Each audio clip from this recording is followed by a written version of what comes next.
My wife got in the closet with my 2 daughters. I could tell when it hit when she started screaming. It was just my first real home, and I lost everything that was in it. Hearing the house come down on top of you, you still don't really believe it. When you come out and you look, it's surreal. The EF5 tornado that tore through Moore, Oklahoma, turned some 1,200 homes into piles of splintered debris. Before the city can rise again, volunteer groups like the First Response Team of America assist in a massive cleanup operation. Every lot it clears, every scoop it hauls away, brings tornado victims one step closer to rebuilding. I think this is just simple human decency. We want to be there for individuals, homeowners, families, to take that first step in rebuilding, which is removing all the debris on their home site. This is going to help me with a little bit of closure because this isn't the home I lived in. The home I lived in was so beautiful. This is just a pile of rubble. The team began its response in Moore just hours after the 1.3-mile-wide tornado, with winds topping 200 miles an hour, left a 17-mile-long path of destruction. I see this equipment and I see these trucks and I'm like, okay, I know what they're here for. I know that stuff is here to help. When you arrive at storms so fast, you see things that you can't even imagine. As soon as we began to drive into town, there were thousands of people everywhere, walking up the sides of the road with nothing but the clothes on their back. I knew this was going to be huge, and there were going to be a lot of people affected. With its specialized fleet of rescue and recovery vehicles, the team was escorted immediately to the hard-hit Plaza Towers Elementary School. Here, they assisted first responders working around the clock in a desperate search for young children missing beneath the rubble. Those kids were 8 and 9 years old, the same age as my daughter.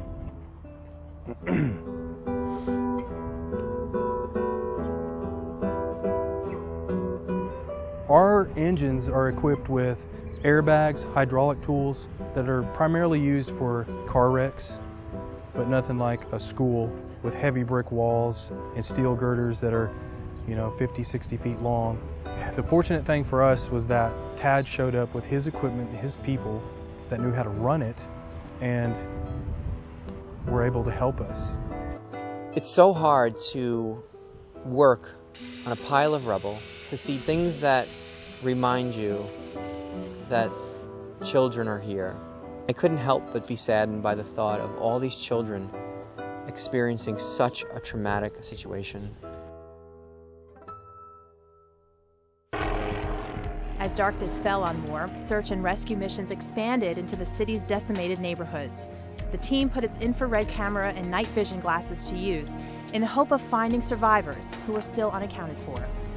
Even though it was nighttime, we were able to get out there and perform search and rescue. We're able to see just as clear as day with the equipment we have. It was really eerie working out there in the middle of the night amongst hundreds of homes that were completely destroyed. There were down power lines, gas lines, but we knew we had to keep going.